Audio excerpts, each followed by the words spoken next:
Morning, everyone.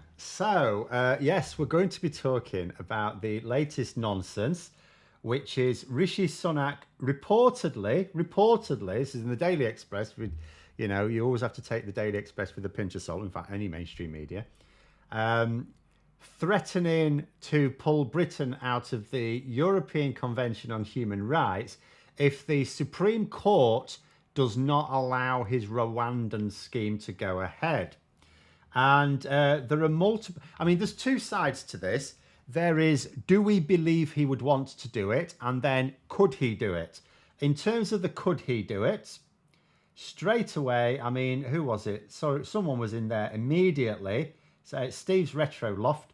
They can talk about dropping the ECHR, but the Northern Ireland peace process means yes, the Northern Ireland dimension is very much like the Brexit dimension. It makes it incredibly awkward. In fact, in terms of leaving the European Convention of Human Rights, way worse than leaving the EU, because the Belfast Agreement, the Good Friday Agreement, whatever you want to call it, is completely underpinned.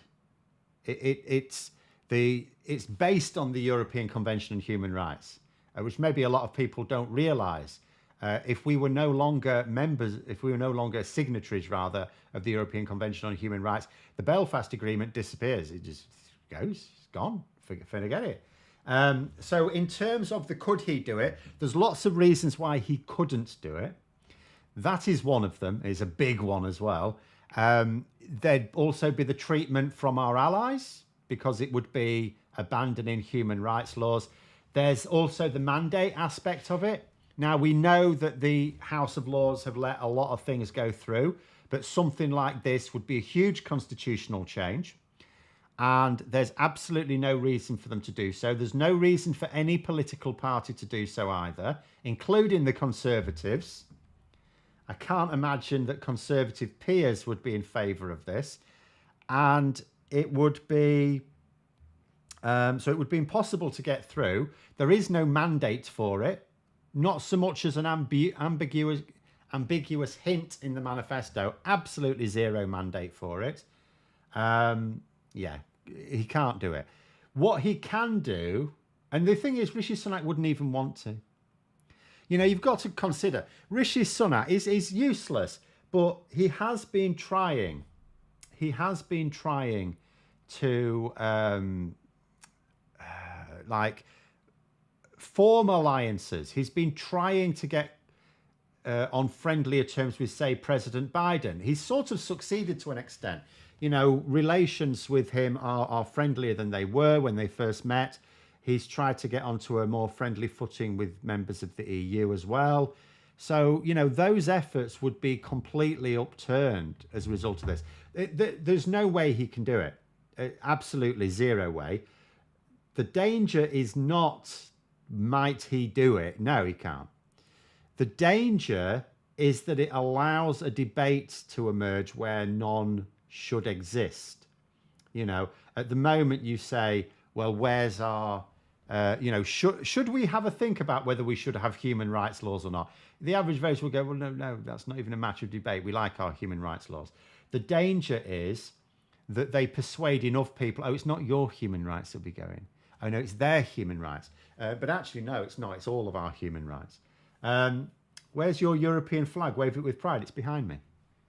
You just can't see it because I've got the V cam on, which removes the background. There's a European flag. There's an EU flag behind me. Or in this particular case, we could call it a Council of Europe flag. Because, of course, the European Convention on Human Rights is a Council of Europe convention, but it has the same flag, so it does confuse people. So we're going to be up there with Russia and Belarus for great nations with their interesting human rights records. Well, we already have an increasingly poor record on this now. So even without leaving the European Convention on Human Rights. So one of the articles in the convention, for example, effectively abolishes slavery. So slavery is not allowed. And yet the illegal migration bill, I mean, slavery occurs in Britain. It occurs in any country, but it's not lawful. So when it's exposed, you know, arrests happen, and the victims are supposed to be supported. But the illegal migration bill actually says that the authorities effectively shouldn't be helping the victims of modern slavery. So it actually increases the level of slavery going on in Britain. It doesn't legalize it, but it removes some of the efforts to tackle it. So the illegal migration bill actually increases the level of actual illegal migration and specifically people trafficking. Because at the moment, if someone is a victim of trafficking, if they can get to, say, a police officer or someone like that, an official, the authorities, if they can go to the authorities and they've got the courage to do that and to say, I'm a victim of trafficking, they would be supported. Whereas the illegal migration bill says, no, you won't be supported. You'll be treated like a criminal, making it much less likely that people, if they're aware of this, will want to go to the authorities. So what the Tories have really done is, sorry, Dave, I can't tell the VCam to cut out the background apart from flags. But there we go. The logo's in the carpet, indeed. You can sort of see a little bit of it. But yeah, I mean, if I show you the actual front pages of the two papers reporting on this, because actually the papers report on a few different things today. But this is, you've got the Daily Express really going for it. Threats to quit rights treaty if Rwanda blocked again. What they mean is our human rights. And the suggestion in the Express is that Rishi Sunak's behind this. Really, I think most of the reports are suggesting it's Robert Jenrick doing it, who's the immigration minister. But the Express is specifically linking Rishi Sunak with it. Now, again, we don't know whether that's true or not. And then the Daily Telegraph saying that the Cabinet call on the PM to ditch it. Not call on the PM to threaten it, but specifically to ditch the European Convention on Human Rights. Now, again, I mean, I would make the point, in fact, I have made the point in a video I've got coming out on my own channel later today. I would make the point, well, first of all, a third of the Cabinet means a minority, but it's still a sizable minority. And then you also have to think to yourself, well, hang on a minute. Which third? Is it just the third stupidest in Cabinet, or is it the Cabinet members whose own seats are vulnerable? Because quite a few members of the Cabinet could potentially lose their seats in the election. They desperately need something to fight on. The way I describe it at the moment is the Tories need their ULEZ for the general election. ULEZ helped them sneak a win in Uxbridge and South Ruislip. Won't work for the general election, even though they're sort of behaving as if it will. But what they're desperately looking for is, what is the culture war? Because that was what that was. It was a culture war. It was lies. It was designed to get people to persuade them to vote for something that doesn't actually affect them, an ideological cause, which is ultimately what a culture war is. Create a wedge issue. So what is the culture war that will work? Because so far they've not been working. So they're desperately, looking for it. Ditch the ECHR and join Russia and Belarus in a very dishonourable club. I mean, trade-wise, we already effectively have, because the only parts of Europe who are not actively trying to converge with the EU is Belarus. We could say I often really think of Russia as Asia, because most of it stretches across Asia, but obviously it sneaks into Europe as well. So yeah, in terms of any sort of countries in Europe or even on the border of Europe, the only countries that are not actively pursuing closer relations with the EU is Belarus and Russia. They are the only ones. Everyone else is either already fully aligned with the EU because they're a member of the EU, or at least a member of the single market, or they are actively taking steps to be so. Even Turkey has a customs union, even though, again, debatable about how much is actually Europe. But anyway, human rights very important. If we lose them, we'll have crazy Putin imposing his homophobic rules and more worse immigration racist rules. So rejoin the EU and F Tories. Yeah, the problem is, as I say, the problem is at the moment, if you were to say to the public, do you want to vote away your human rights? No, of course we don't. Do you want to let the government arrest you and torture you? No, of course we don't. Do you want to have the government say you've got no right to family life? No. Do you want the government, for example, to say to someone, "Oh, you haven't got a job? Right, there's a farm 200 miles away that needs workers. So we're going to take you from your family and stick you in a tent in Kent, and you're going to pick vegetables, not seeing your family for 6 months." Do people want to vote for that? No, of course they don't. So, but if you were to say to people a few years ago, "Do you want to vote to lose your job?" No, of course don't. But lots did with Brexit. Lots did that. So it's at the moment, it's a non-starter for the Tories. It's a non-starter because it's not going to win them votes. Certainly not going to win them the election. And they can't do it anyway. And when I say they can't do it, I don't just mean because of lots of legal difficulties. They don't want to. I think if Rishi Sunak actually, when Parliament's back in session, says, "Right, I've had enough. I don't know when this Supreme Court case is." Let's say the Supreme Court case takes place, and we can't prejudge it, but let's say the judges said, "No, this is illegal. You can't do this."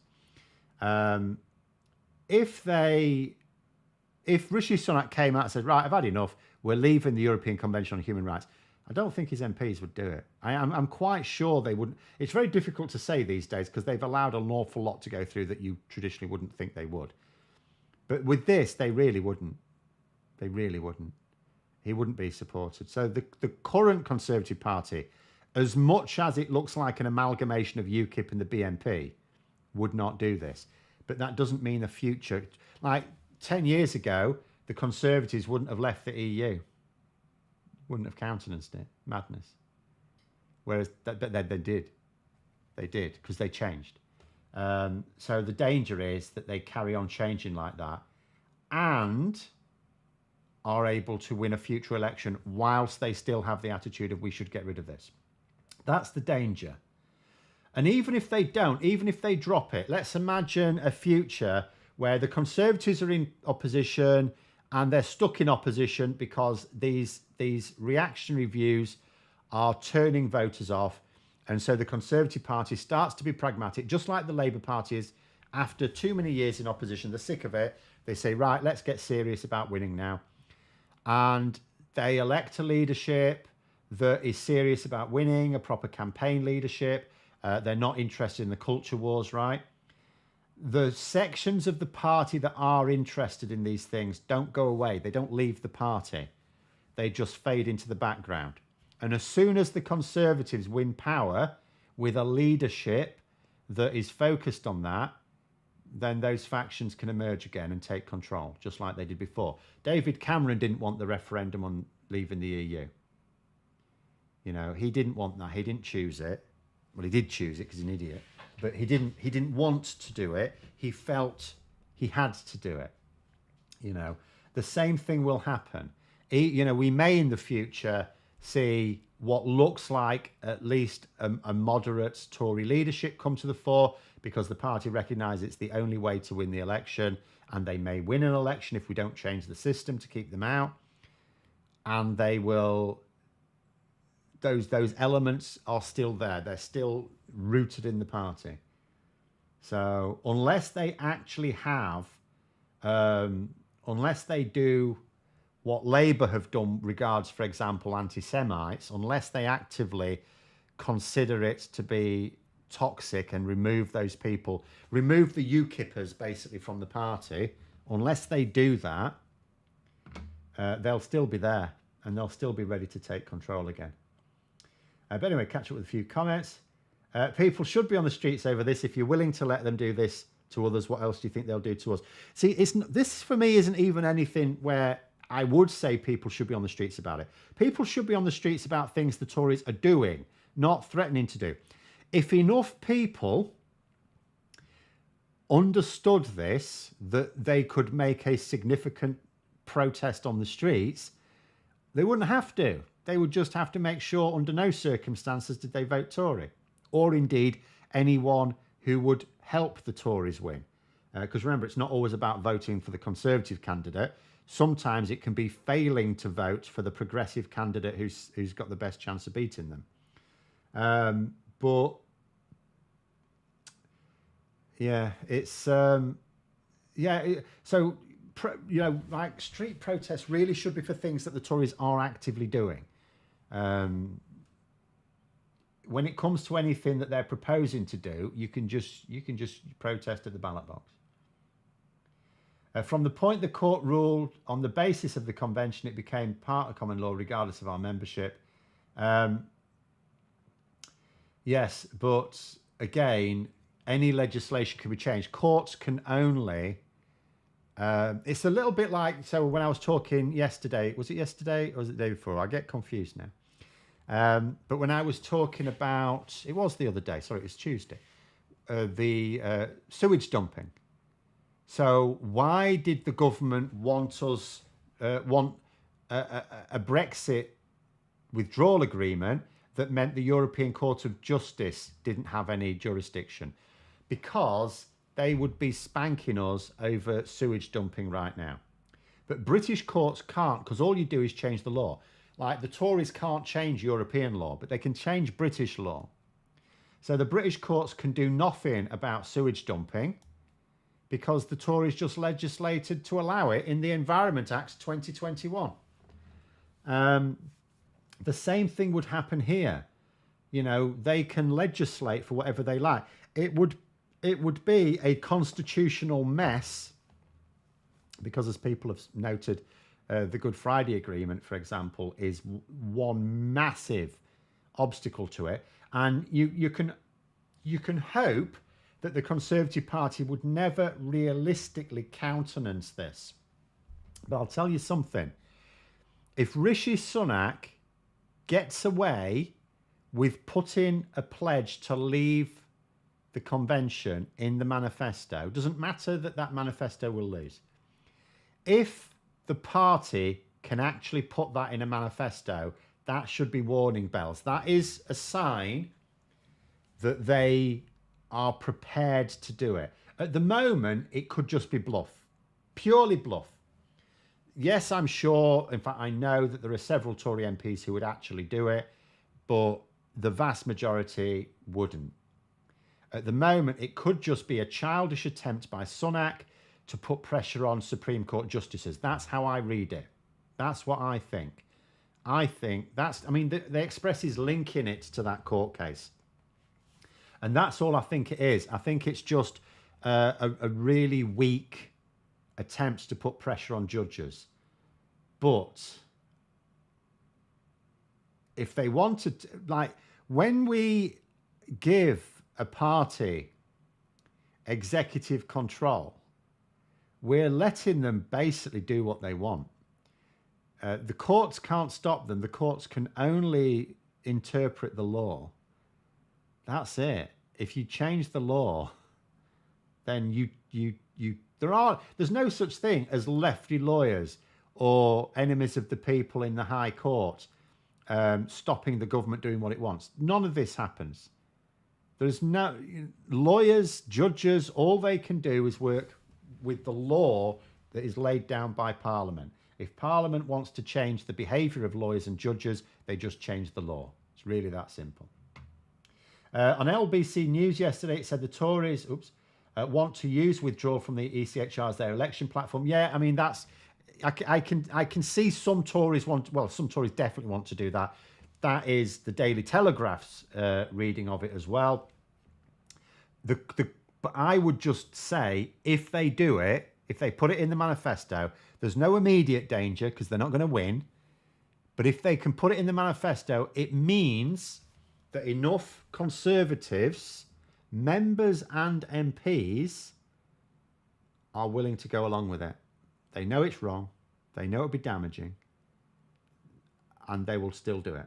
And that, to me, is that's the worry. Because we've already seen the Conservatives back things that Conservatives do not believe in. You know, I know it's easy for us, particularly on the left, particularly on the liberal left, to look at some of the the authoritarian things the Tories have done, well, that's just Tories being Tory. It's not. Some of it isn't. You know, rights to peaceful protest. So, for example, you know, the passing legislation to deal with people who block roads. Yes, you can see that. Whether you agree with it is another matter, but you can see the Conservatives justifying that. They can go along with that. The idea of arresting people, because legally now the police can arrest people without you having done it as anti-protest laws, without you having to do anything. If they just think you might cause a nuisance, they can arrest you. Conservatives don't believe in that. They don't believe in that. They don't go along with that. But they have gone along with it. You know, destroying our trade with the EU. Remember, joining the EEC was ultimately a Conservative policy. Labour got behind it, but it was a Conservative policy. The EU, because they always say, oh, but the EEC was fine. It was the EU we objected to. No, the Conservative Party helped form the EU. They were fully behind it. Their hero Thatcher was fully behind it, right? These were it's the only Conservative achievement. Oh, George, £5 for Super Chat. Thank you very much. Braverman has said several times that she would like to take the UK out of the European Convention on Human Rights. Yeah, it's actually quite funny when you say ECHI, I always think, because they're also it's the acronym for European Court of Human Rights. And they will use them interchangeably, won't they? So it's quite funny that at the moment they're talking about leaving the European Convention on Human Rights, whereas a few months ago it was all about leaving the European Court of Human Rights. But yeah, Suella Braverman, absolutely. And I believe that she would do it. Suella Braverman, right, is nuts. She's nuts. She's like Liz Truss level of nuts. I'll say this. I'll tell you how insane she actually is.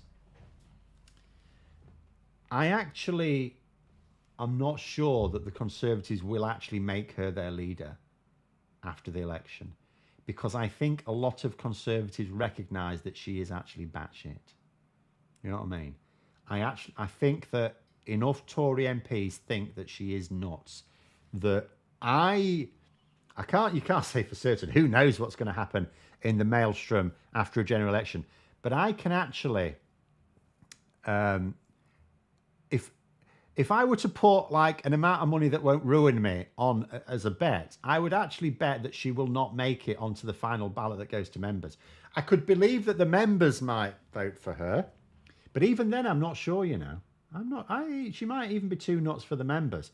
But I think for MPs, particularly thinking, you know, it's very difficult because we don't know which MPs will still be in place. That's the trick, isn't it? It's no good thinking about the MPs as they are now, because most of them are gone.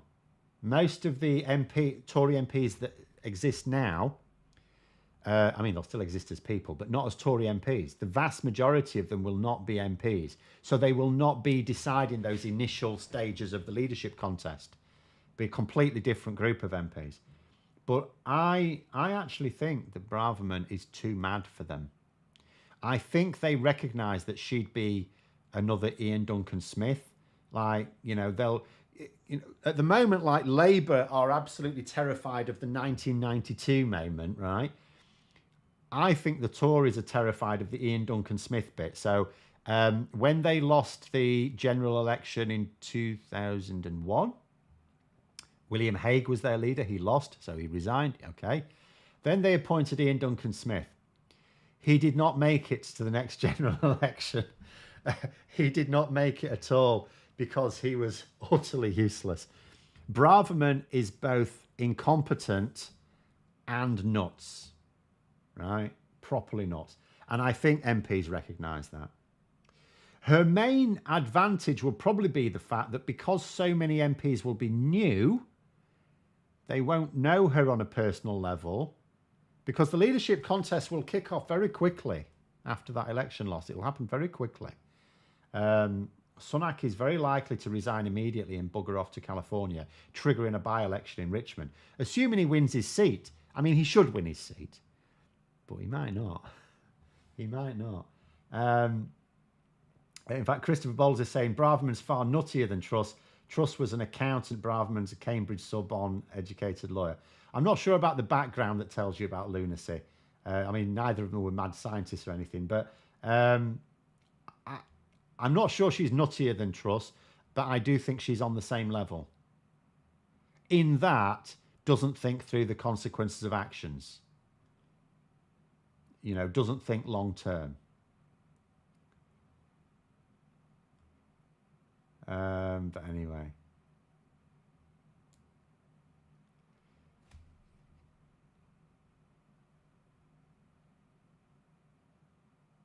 It says nothing to do with badly drafted laws, as we have no human rights laws drafted by Parliament. Cases based on human rights always refers back to the UN's Universal Declaration of Human Rights. We haven't needed to. Because we are signatories of international human rights laws, we haven't we had the Human Rights Act under the last Labour government, which basically enshrined them into British law for where that was needed.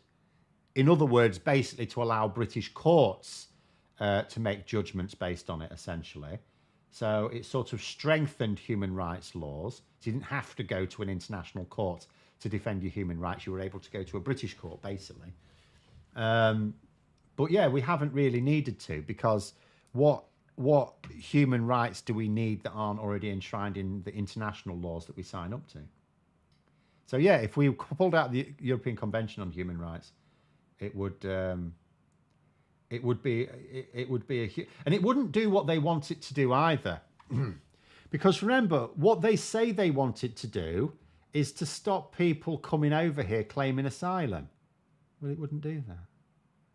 And as for, but let us send people to Rwanda, it's like, well, they're only going to take so many at massive cost anyway.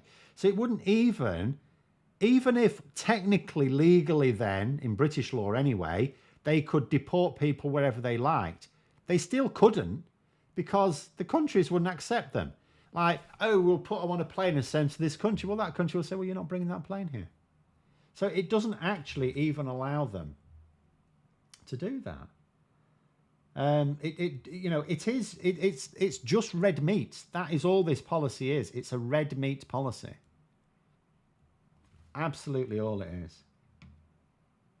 Someone's mentioned 30p Lee, and then someone else said, because of Tory inflation, shouldn't it be 50p Lee now? Getting on for it, certainly. Getting on for it. Should the lettuce be allowed a resignation honours list? The lettuce, I'm more than happy to have a resignation honours list, but not Liz Truss. She should absolutely not have a resignation honours list. I actually also think that Rishi Sunak would be justified in blocking it. Even within his own party, I think that's justified. It's not, he has the power to block it. I can understand why he didn't block Boris Johnson's. I appreciate that, even though maybe in a couple of cases he should have said that's not appropriate. I think he still could have exercised a bit of discretion where a couple of them were concerned, and I think we all know who the couple were. But by and large, yes, he couldn't have torn up Johnson's resignation honours list. I don't even think that, I don't even think the Labour leader would have done it if the resignation honours list had happened when Labour were in power. But Liz Truss, totally justified. She was in power for a few weeks. That was it. She shouldn't have a resignation honours list. She shouldn't be allowed one. Rishi Sunak should have just said no. He could absolutely do that. It would have, obviously I'm not, entrenched in the Tory party. I don't see that he would get any flack for that. I don't see he'd get any flack at all.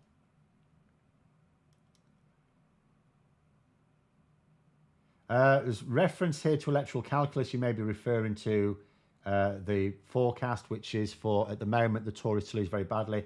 And who is it now? Gary saying, I don't think it will be that bad. I don't think it will be that bad either. But the reason I don't think it will be that bad is not because I think that the MRP polling is missing something. I mean, no model's perfect, but I do think it's pretty good.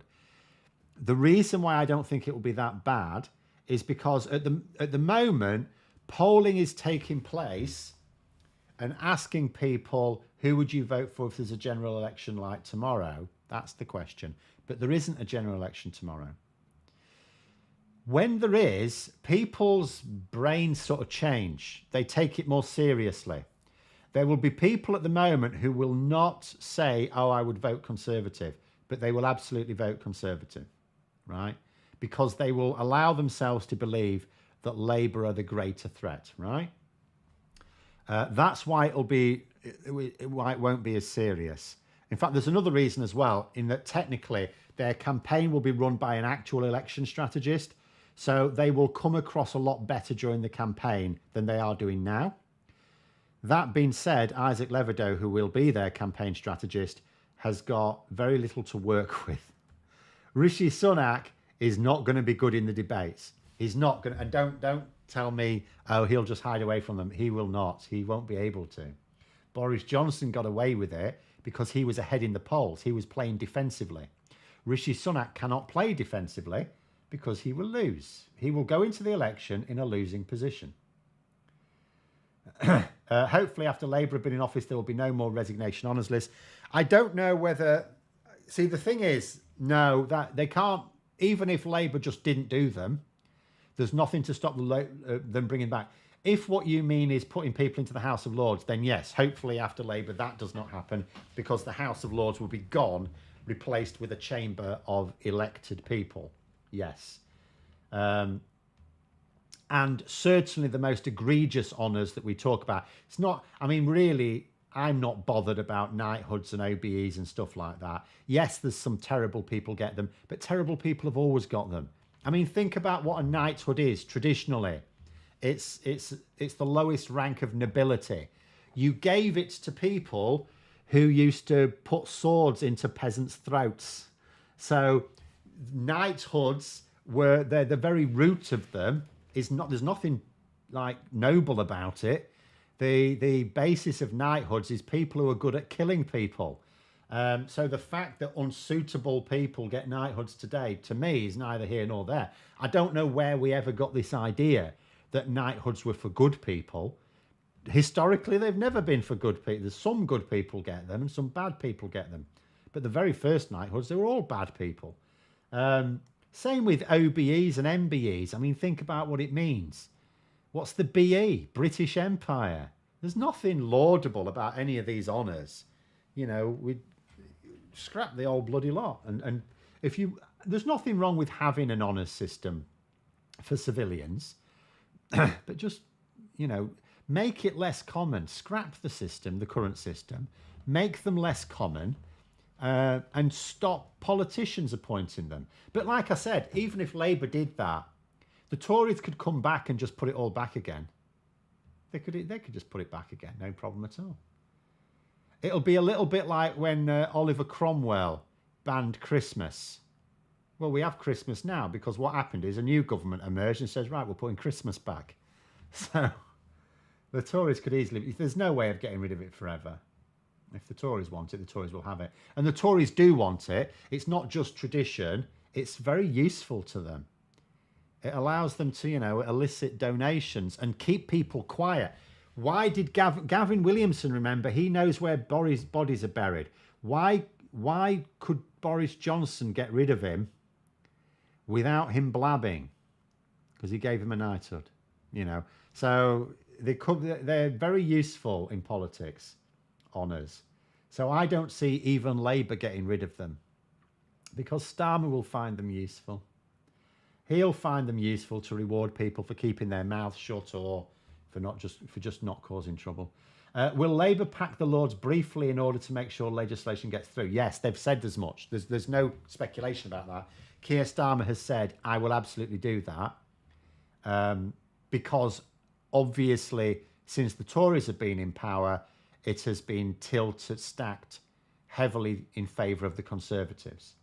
So Keir Starmer has said he will absolutely pack, which means it'll get to... And the Tories will moan, they'll go, oh, ridiculous, outrageous, absolutely outrageous. Never mind the fact they did the same themselves.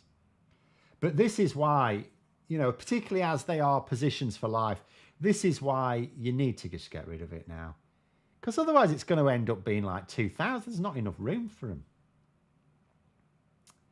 But anyway, right, we've gone over time again. You're so interesting today. But let's go through the last few, and then we'll have to wrap it up there. Labour should give their honours to the homeless, that at least they can eat and stay warm. No, just give a house to the homeless. Give a home. There's absolutely zero justification for enforced homelessness. I get that some people want to be homeless, right? There's a small number of people, but you know, there's no reason on earth for enforced. It doesn't cost very much at all to deal with it. But anyway, Victorian romanticism, rebranded the honours. I'm quite sure, I'm not a historian, but either way, no honour really has its roots in noble behaviour. The nobles were never noble. They were people who were good at cracking your skull open and nicking your land. And basically OBEs, MBEs and KBEs came from the same basic behaviour, didn't it? So there we go. We need more scientists in Parliament. Yes, we do. Unfortunately, I don't think it's very likely because most scientists are busy doing science and not getting involved in elections. Although interesting, so one of my lecturers at university stood to be the Liberal Democrat candidate. He had no chance, of course, as a very much a Labour area. But yeah, my relativity lecturer, special relativity lecturer, Dr. Barlow, I've forgotten his first name. He stood to be a candidate, but it was very much a no-hope one. Please stand and fill the Lords with trans activists. Oh, that'd be funny, wouldn't it? Yes. But anyway, last one here. If I'm not mistaken, according to the ONS, around 18% of the UK workforce is employed in the public sector. The Tories dislike the sector and they have a history of cutting funding to it. I don't know about the specific percentage. You may be right. It's certainly large in this country, yes. But also, it's not evenly distributed around the country. Like from the north of England, for example, it's a higher proportion than in other parts of the country, some other parts of the country. So it is it's of major importance to a lot of local economies that public sector workers are well paid, as well as the fact we need it for the public services. And yes, the Tories do dislike it and do have a history of cutting funding. But there we go. Right, thanks very much anyway for coming on. Don't forget to click the like button and subscribe to the channel. And have a very good day, everyone. And until next time, I'll see you later.